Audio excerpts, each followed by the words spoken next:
After days of negotiations in London, President Trump says the U.S. and China finally agreed to a trade deal. China's government has reportedly ordered its domestic airlines to stop accepting deliveries of Boeing jets.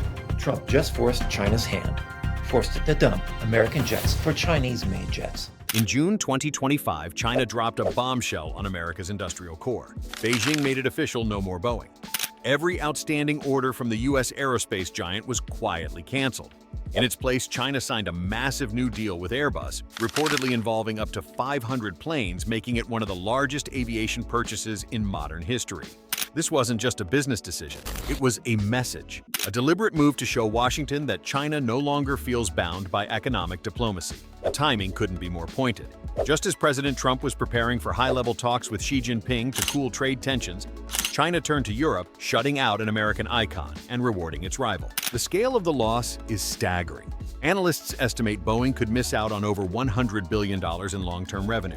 For a company still trying to recover from years of safety scandals and delivery delays, this blow cuts deep. But this isn't just about one company, it's a geopolitical signal. China didn't just walk away from Boeing, it walked away from trust in U.S. industry. And perhaps the most painful part, there was no warning, no press conference, just silence followed by a celebration in Toulouse. While Airbus stock surged, Boeing was left reeling. For China, it was a clean break. For America, it was a wake-up call. We're going to be pretty pragmatic with what we do here. For those airplanes that haven't been built yet, we'll be looking to maybe redirect those to other customers. For the airplanes that have been built, we call it remarketing. What came next wasn't loud, but it was devastating. The Bank of China quietly pulled the plug on all remaining Boeing orders without any formal statement or warning. There was no public fallout, no televised announcement, just a silent exit that left Boeing blindsided. At the same time, Airbus stepped in. According to industry reports, China is now preparing to purchase up to 500 new aircraft from the European manufacturer, including the A320 and A350 models jets that directly compete with Boeing's 737 and 787 lines.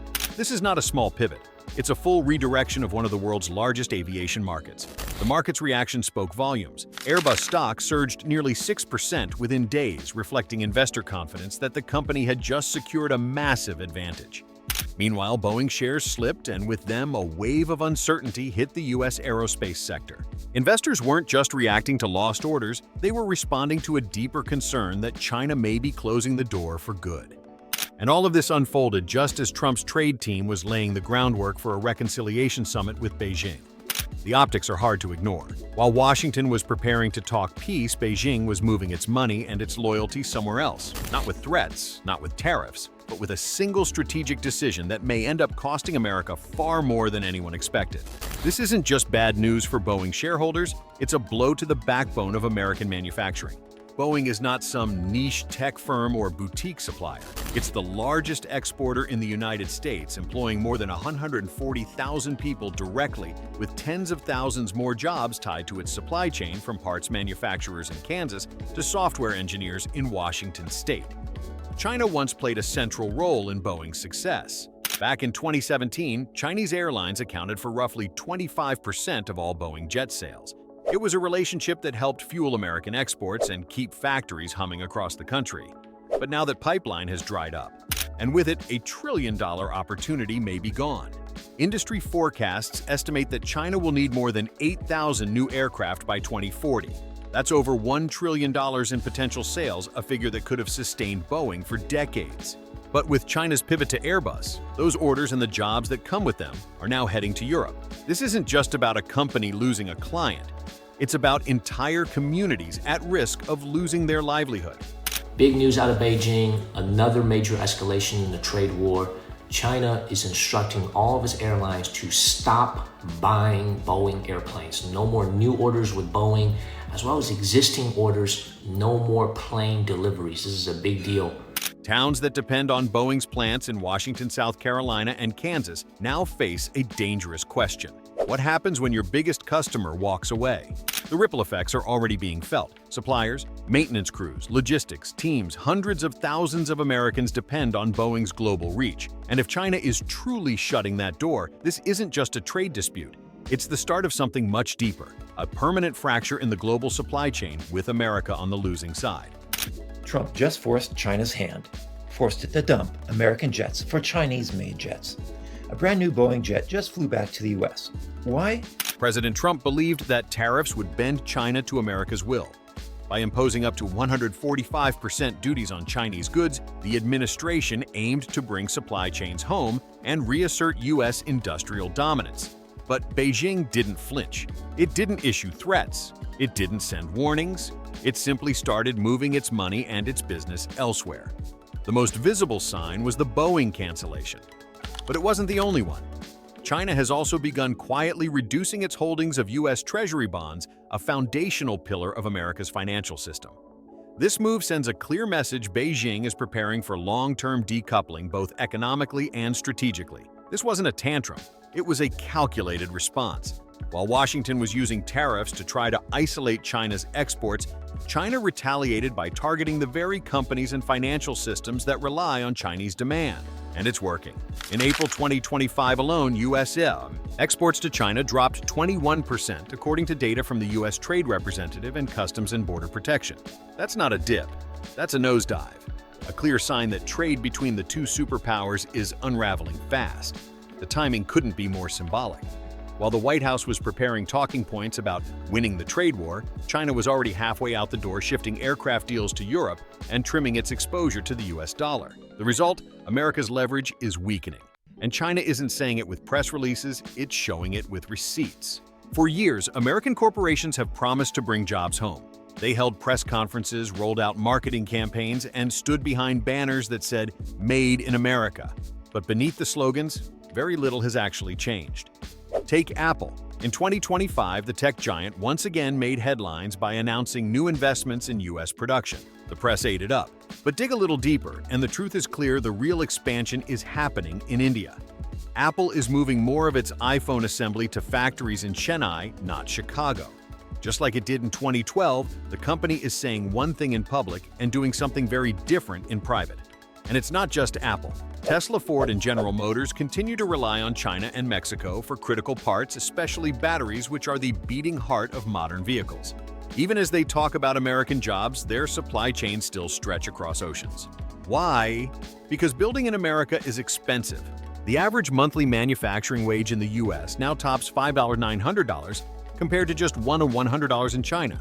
That's more than a 6-to-1 cost gap, and it doesn't even include insurance benefits or union protections. So while the rhetoric gets louder, the reality stays the same. These corporations aren't investing in reshoring, they're investing in optics. And as long as consumers reward them for slogans instead of substance, they'll keep doing just enough to look patriotic without ever making the real shift. If the corporate excuses weren't enough, Washington quietly made things worse. The much-publicized American Competitiveness Act, once hailed as a game-changer for domestic manufacturing, was gutted before it even got off the ground. When it was first proposed, the bill had one powerful condition: companies would only receive federal subsidies if they built their factories in the United States. It was simple, it was clear, and it was popular. But by the time the final version passed, that promise had vanished, the final law. It allows companies to collect tax breaks even if they're building overseas. In other words, taxpayers are now subsidizing offshoring. And despite all the speeches, rallies, and tariff hikes, reshoring actually declined in 2025. According to trade analysts, fewer companies are bringing production home even with incentives on the table. Because why would they? They're still getting rewarded for doing the exact opposite. What we're seeing isn't industrial strategy. It's political theater designed to make voters believe something is changing, while the real policies quietly serve the same global outsourcing machine. So while lawmakers in D.C. talk about American jobs, the money tells a different story. The incentives are still flowing, but the factories are not. There's a harsh truth behind all of this: China doesn't need America like it used to. Not economically, not politically, and definitely not in trade. As of mid-2025, only 15% of Chinese corporate revenue comes from exports, according to data from the China Statistical Bureau. Even more telling, just 2 to 3% of that revenue comes from the United States. That's not a partnership, that's insulation. While the U.S. continues to rely on Chinese-made goods, China has spent the last decade building towards self-reliance. Today, domestic consumption is the real engine of growth. Chinese consumers are buying Chinese cars, Chinese electronics, Chinese food. The factories haven't stopped, they've just turned inward. And when Washington ramped up its tariffs, Beijing responded with something sharper, triple-digit tariffs on key U.S. exports, including agriculture, semiconductors, and aircraft components. This wasn't just tit for tat. It was a warning America may be pricing itself out of global relevance. The fallout is already visible. In Q2 2025, U.S. container exports dropped 78% according to shipping data from Ocean IQ. That's not a slowdown, that's a collapse. And the world is watching. What happens when your biggest rival stops needing you but you still depend on them? That's no longer a hypothetical, that's where we are. What we're seeing with Boeing might not be an isolated blow. It could be the beginning of a wider retreat. After decades of dominance, America's top exporter is now at risk of being permanently locked out of China's aviation future. And while Boeing scrambles to recover, Airbus is not just taking orders, it's taking influence. The message from Beijing is clear. Economic loyalty is shifting, and the U.S. is no longer at the center of the global trade table. And Boeing may not be the last. Apple, Tesla, Ford, GM all rely heavily on Chinese consumers' factories or parts. If trade tensions deepen, any one of them could be next. Delays, tariffs, regulatory hurdles, or like Boeing, an outright market freeze. This wasn't how it was supposed to go. Trump's tariffs were meant to bring leverage to force China to concede to bring factories back to put America first. But in reality, they may have triggered the loss of one of America's most important industrial pillars. And now the rest of corporate America is watching closely. So here's the question no one in Washington wants to answer. What happens when the world no longer needs what America sells? That's not a warning for the future. That's the chapter we've just opened. And the next page. It may hit even harder than anyone expects. Subscribe now because the next blow is already in motion, and you'll want to be ahead of it.